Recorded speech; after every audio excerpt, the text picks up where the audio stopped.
Well, hello everyone and welcome back to another Theme Park Obsession video. My name is Dylan and thank you so much for tuning back into the channel. Today I'm hanging out at Disneyland to give you an update on both parks and just cruise around to have some fun. So how about you and I dive right in.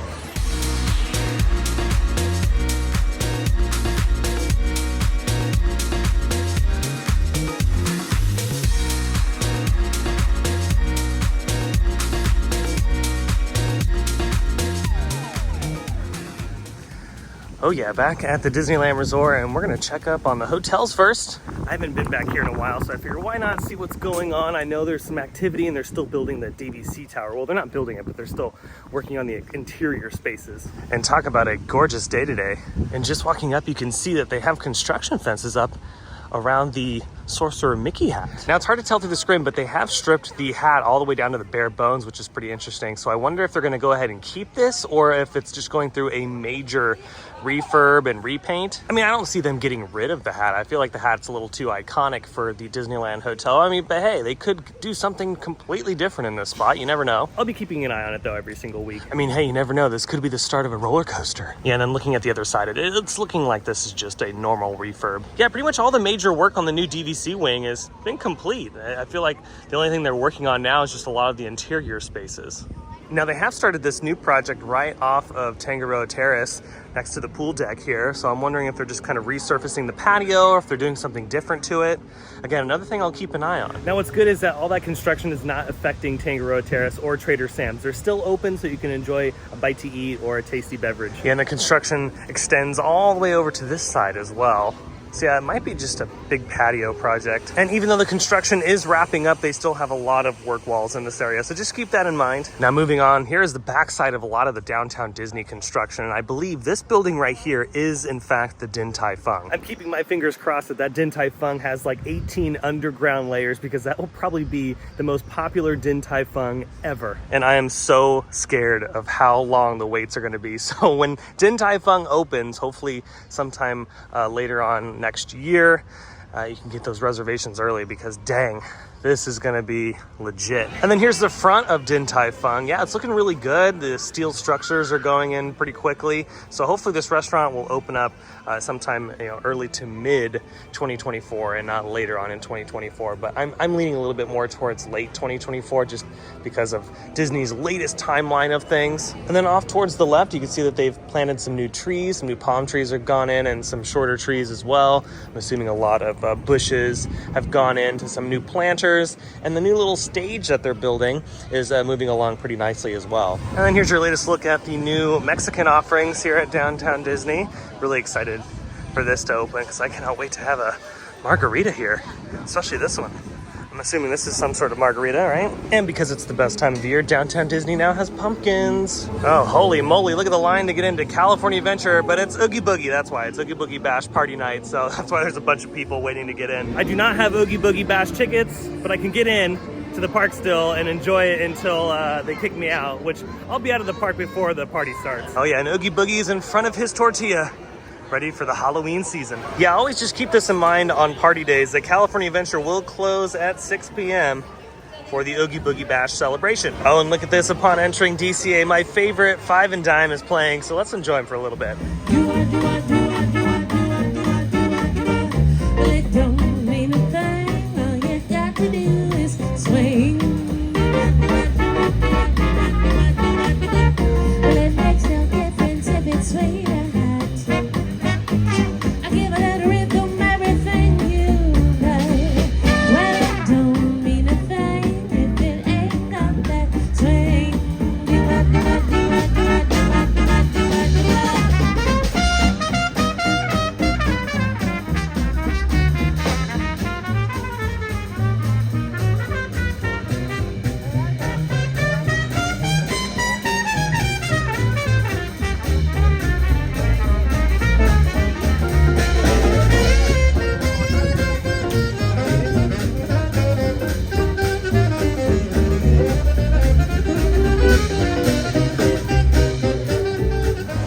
Five and Dime, and it's just such a great way to be greeted when you walk into Buena Vista Street. I just love the time period of Buena Vista Street, the old Hollywood, And when they're playing, it really does make you feel like you've stepped back in time. Another really cool thing about coming to California Adventure during Oogie Boogie Bash is you get to see everyone's cool costumes, and there's so many creative ones. Now our first stop today is going to be Avengers Campus. I wanted to talk about the new ETicket attraction they're going to be building over here. Still, I'm crossing my fingers for a Halloween overlay one of these days. I mean, hey, the superheroes want to celebrate Halloween too, right? Now they're still working on this gift shop over here, which will eventually be connected to the larger attraction that will be behind these walls right here, and that is the Avengers ETicket ride. Now they talked about this at Destination D23, and they said that they're working on this new vehicle and the concept has slightly changed, and they're going to be using these jump portals similar to Guardians of the Galaxy.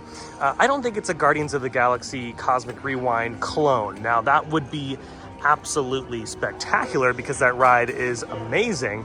I'm thinking it's going to be something new. Now it's looking like the attraction that they have been teasing for years now is a combination of like something like the Amazing Adventures of Spider-Man at Islands of Adventure and Transformers mixed with some other type of attraction. That's what it's looking like, because this will be using physical sets and immersive media. Now my biggest gripe about this is, as cool as it sounds, like I'm very excited for an e-ticket attraction here at Avengers Campus because I think it desperately needs one. The thing is when are we going to see this? Because they haven't even started construction, and it's going right behind the spot that I'm filming in right now. It's behind these big giant double gates. That's a lot of the backstage kind of facility area. There's still a parking lot back here, so they haven't even started digging for foundation. They haven't started vertical construction. And knowing Disney's timeline lately, yeah, we're not going to see this until like 2027 or 2028. I hope it becomes a reality, and I hope that Disney gives Walt Disney Imagineering the money to do this, because Disney doesn't have a lot of money right now. As much as people think they do, they really don't. Disney Plus is not performing the way it should be. They still have to buy the rest of Hulu from Comcast, so that's going to cost them a few $1 billion. And yeah, I mean, there's a lot of divisions in the company that are just not profitable right now. The theme parks, on the other hand, are very profitable. They always turn a profit, and they always bring in some really good revenue for the company. So that's why it's always perplexing as to why they don't funnel in like billions of dollars into trying to improve as much as they can. I mean, after I posted my last video on the Destination D23 announcements, I come to find out that with the test track thing over at Epcot, yeah, Disney's not really fronting the full bill on that. It's GM, it's General Motors is fronting most of the bill on that. So yeah, it's kind of weird, and it's kind of sad that, Disney kind of went down this path, but that's Iger. That is all from Iger. He was the one that wanted to buy Fox. He was the one that wanted to put a bunch of money into Disney Plus. So, I mean, hey, it kind of screwed up their long-term plans. But with that said, fingers crossed that they move forward in development on what's beyond these double gates for the Avengers ETicket attraction, the major attraction coming to California Adventure. I'm hoping that they go through with it and they build something very, very spectacular. I want to come off this thing crying too, and I don't even really, I don't even really care for the superhero stuff that much, but I still want to come off this new ride going, wow, that was amazing. But let's continue our journey through Cars Land, where they're celebrating Halloween.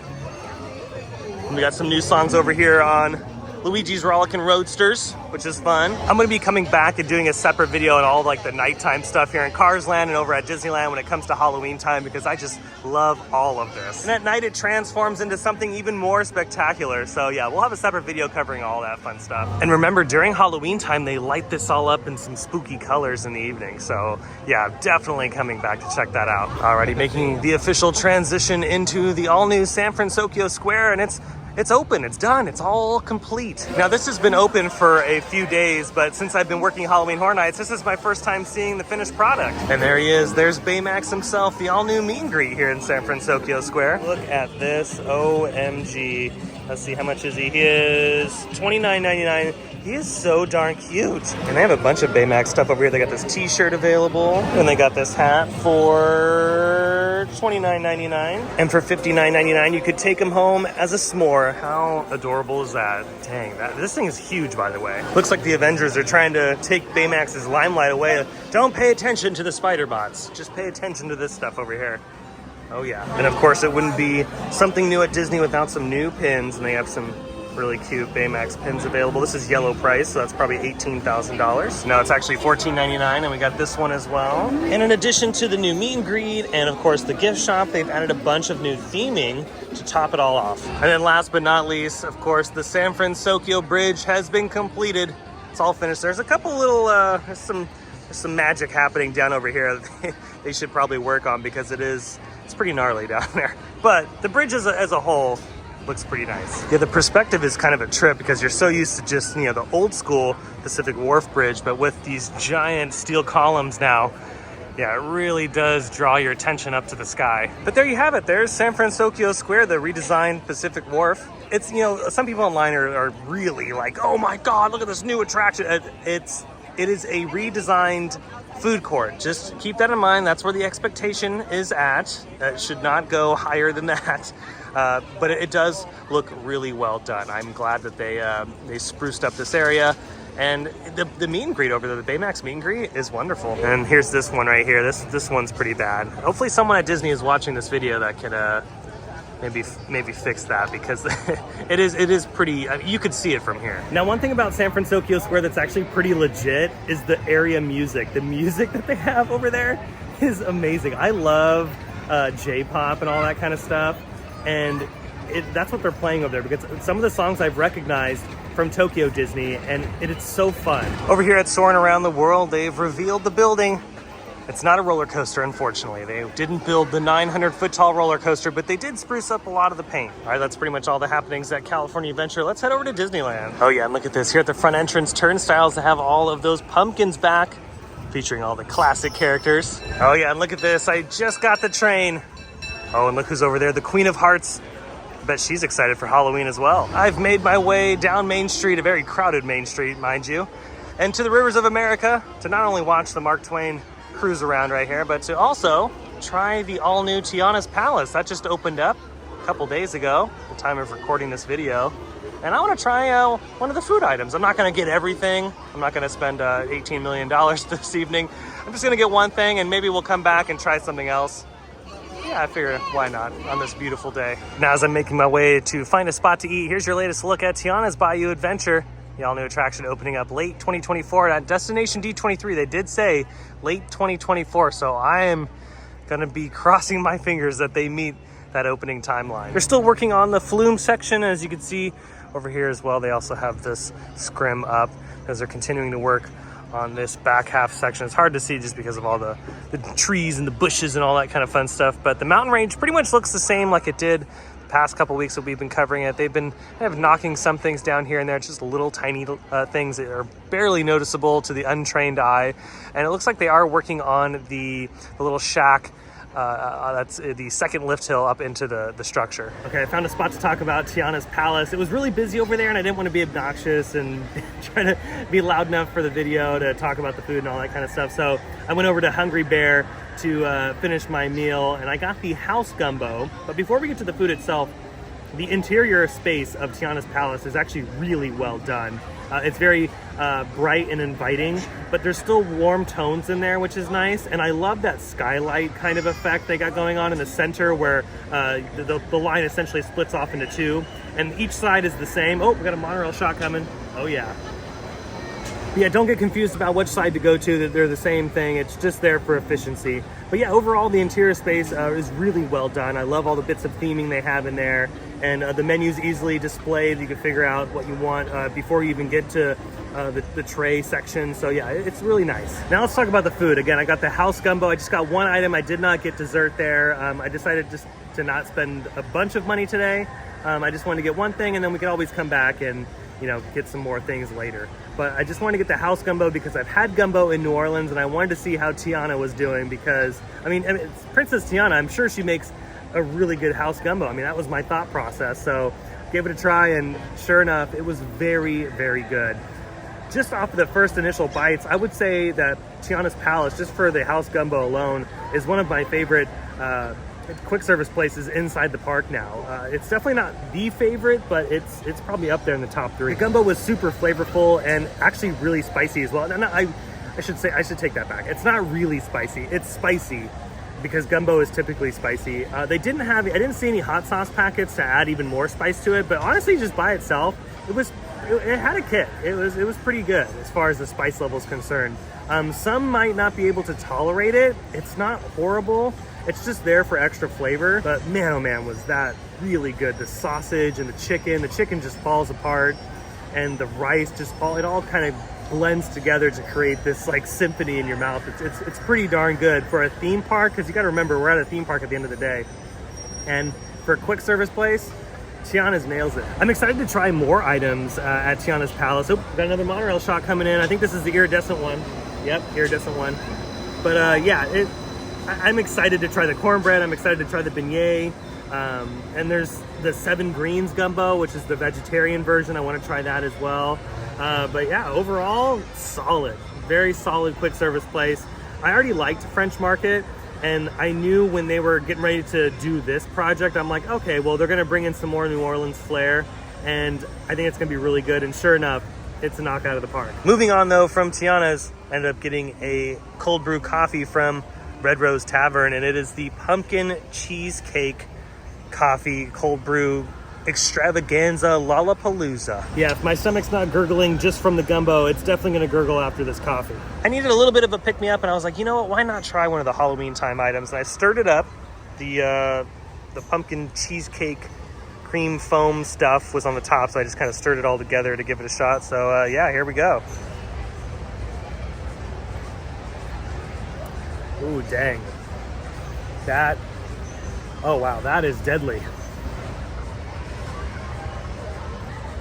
That is not good for my weight management here, because that's actually a really good cold brew. I think I like that better than the one in Galaxy's Edge, the one that's like super popular in Galaxy's Edge. I think this one's better. I mean, I'm a fan of like pumpkin spice lattes and pumpkin chai and all that kind of fun stuff, so I had a feeling I was gonna like this, but dang, this is legit. You gotta stir it up though. I feel like if you just like drank it without stirring up, you'd, I don't know, you just get a little bit more of the black coffee near the end of it. Oh yeah, that is, ooh. I'm glad I dove into this one because yeah, I don't really drink too much of the cold brew stuff here at the park. There's quite a few options available here and at California Adventure, and of course at Walt Disney World, and I'm glad I got this one. All right, let's make our way across the street. A parade is about to happen. Magic is about to happen. And I'm gonna try to dodge this thing. All right, let's make our way into Toon Town because there's some interesting developments over here. I'm just glad that Toon Town is all finished. I mean, it turned out really, really good. No, I'm just kidding, they're still working on it. What the heck is going on over here? I'm getting like flashbacks to when they just opened up Mickey and Minnie's and this wasn't finished just yet. And it seems like, I mean, maybe they're just scrapping everything and they're building a roller coaster here now. Yeah, like what the heck? This has to be like for the paving or something. It's definitely not for the fountain. The fountain looked fine. This is probably pavement. And what's so puzzling is like, why didn't they just finish all this at once? Like, why is it that they're going back in and spending more money on trying to fix it? I mean, this is kind of weird. Look here. All right, well, we're gonna look right here, and yeah, that is total pavement work. So I wonder what happened to where they were like, no, we have to change this. Yeah, see, this is what cracks me up about some of these like multi-billion-dollar companies. They go, why are we spending so much money? Well, there you go. You're spending money on redoing something that you just finished. After looking at it for a few minutes, I have a feeling they're gonna like take this part and turn it into like what this material is, like that squishy rubber material. It does make sense because there was concrete here, and then they changed it to some like grass, and then they changed it to this. They ripped it all up and are doing something with it. And it would make sense to put that squishy material down in that area because the fountain is designed to be an element that kids can play and splash around with. So the water ends up getting everywhere, and I could see maybe some kids falling down and getting themselves hurt on just plain concrete, whereas if they fell on this, it wouldn't hurt as bad. You wouldn't crack your little head open when falling on the rubber stuff. So maybe that's what they're doing. I mean, I don't know any other logical explanation for any of this, and it's just kind of silly why they would not just do this in the first place. And now they're having to spend more money to resurface this entire thing. The rest of Toon Town looks great though. I mean, there's really nothing else that I can notice that they're working on. Over there, it looks perfect. I mean, the back wall looks great. And of course, over by Roger Rabbit, that's looking the same as well. So the rest of Toon Town is looking not too shabby, but they've been having issues with this section. Or, you know, the other thing is they are in fact building a giant 900-foot tall roller coaster, and you can see that they could be putting in some support structure right here. The drop may be going towards Galaxy's Edge, and the turnaround over here, and then, yeah, so I mean, it's definitely a possibility. Maybe that was the plan all along, to put a giant roller coaster back here. I mean, if that's true, Dang, I'm gonna be here opening day. Give me a 900-foot tall roller coaster. Oh yeah, I'll do it. Just for good measure, let's just double check to make sure there aren't any other construction fences going on. Oh no, there's more. What the heck is this? I'm gonna walk the queue just to see how far this goes. This is the, oh dang, it goes all the way over there. So what's going on over here now? Is this plumbing for, because in the concept I remember they had like, the idea of this was like a water play area, like a splash pad. So maybe they're installing that, but what is this? Is this part of the roller coaster? I mean, yeah, maybe this is where the giant inversion is gonna go, where you go upside down at like 700 feet. Or it could be some plumbing, or it could be more of this squishy stuff. But, yeah, what the heck is going on in Toon Town? This is kind of hysterical. See, and this is the kind of stuff that doesn't really give me a lot of confidence when Disney's talking about like these big new plans. It's like, yeah, they sound cool and awesome, but are you guys gonna even finish it? That's clearly the result of them just trying to get it open as quickly as possible to try to meet a deadline, and then having to go back and fix something. I mean, at least from face value, that's what it looks like. There could be something way deeper that I'm not seeing, but yeah, I mean, it's okay to, you know, just get it done right the first time. That's okay. It's like if they spent all that time on Tron at Walt Disney World to then just close it again to keep going. Make the world go round. They do make the world go round, Minnie, and like I'm trying to say, like I wish that Disney would just get things done the first time. So yeah, I don't know. We'll keep an eye on the Toon Town stuff. Don't get me wrong. I'm not trying to be like all like negative Nancy or anything. It's just this is weird. Why would you start work again when this already looks great and it looks to be finished? There's clearly something more to the story. Maybe someone came in, was like, no, this is not what we were supposed to do. Maybe this was like a rush job in those particular areas and they have to go back and do the right thing, the original thing. Who knows? I just come here and enjoy it. I would hope that when they finish this project, oh, hidden Mickey, by the way. I just hope that when they do finish this little tiny project that this is it. That we will not see construction fences over here any longer. It's just like a little foreshadowing. Look, he's like looking down at the concrete here. He's like, yeah, hey, we still gotta work on this. Look, even Mickey Mouse is doing the foreshadowing. He's like, look, I'm stepping on some new pavement. Oh, and before I forget, I was able to get a glimpse of Ahsoka in Galaxy's Edge. She looks great. And I'm gonna go ahead and wait to exit the park because yeah, after parade, it's just total chaos. Slowly making my way out of the park. The sun is starting to set. See, the Queen of Hearts is saying hello to her most loyal fans. You can see the lamps are lit. All the Halloween decorations are illuminated as well, but we're gonna come back on a different day, like I was saying, to check all that out in the evening. That was fun though, and we covered a lot of ground. We went over to California Adventure, we did Disneyland, we did downtown Disney and the hotels. So yeah, there was a lot to talk about today. Now we do have one more thing to do, and that is to check out World of Disney. Wanted to see if they had any more Halloween goodies before I got back in the car. Now, not Halloween related, but they do have this cool looking hat here. This is one of the Marvel characters. It's Captain America. It's either Captain America, Batman, or Wonder Woman. One of the three, I don't know. Okay, this shirt's actually kind of legit. The Darth Vader I Am Your Father shirt. It's very soft, by the way, and it is a mystery price of $18,000. Oh, here you go. When you buy 2 t-shirts, they're $25 each. Okay, I kind of dig this t-shirt as well. The monorail shot, just along for the ride. Yeah, I love that. A little rainbow sky in the background. This is very Florida. And I think this is from Florida because this looks more like Cinderella's castle. Moving on to the ears. Look at this. We have some Jungle Book ears. These are actually really nice. It's on the back. Oh, we got some more characters on the back as well. And we got this Peter... Oh, I'm dropping things. Shh, don't look anybody. Don't look. Anyways, we got this Peter Pan button up. It is, I would assume it's like 60 or 70 bucks. Let's see. $60. You know, just seeing all the Halloween merch just gets me hyped. I love this time of year. It's so much fun. They still just have the same kind of stuff over here. I'm not seeing anything different. Nothing like that's popping out, like anything major. I mean, they have like little tiny treats and that kind of stuff that are new. But as far as like garbs, well, actually, this is, I don't remember this. Oh, wow. This is another really soft button-up shirt. This one's $60. Got the pinkish tie-dye going on. And we got some Encanto merch over here. We got an Encanto Spirit jersey. On the back, it says, time to shine. And of course, they still have a bunch of these Loungefly bags. These are actually really popular. I'm seeing a lot of people with them. But other than that, I feel like it's all kind of the same in here, but let's continue our journey. You never know what we might find at World of Disney. And as far as eye-catching things at World of Disney, that's pretty much it. But they do have this available, the Pluto's Pumpkin Pursuit for the 2023 season. See a cast member for details, but it's pretty much a scavenger hunt. You got to find all the different pumpkins in downtown Disney. And there's that many of them. There's probably, 12 of them? I was close, 13. But with that, I think that's officially gonna do it for today's little update video from the parks. And I did pretty good on my steps today too, almost 6 miles. Should hit 10, or actually 11,000 by the time I get back to the structure, which is just a few yards away. Yep, 11,000, yeah, almost 6 miles. That's pretty good.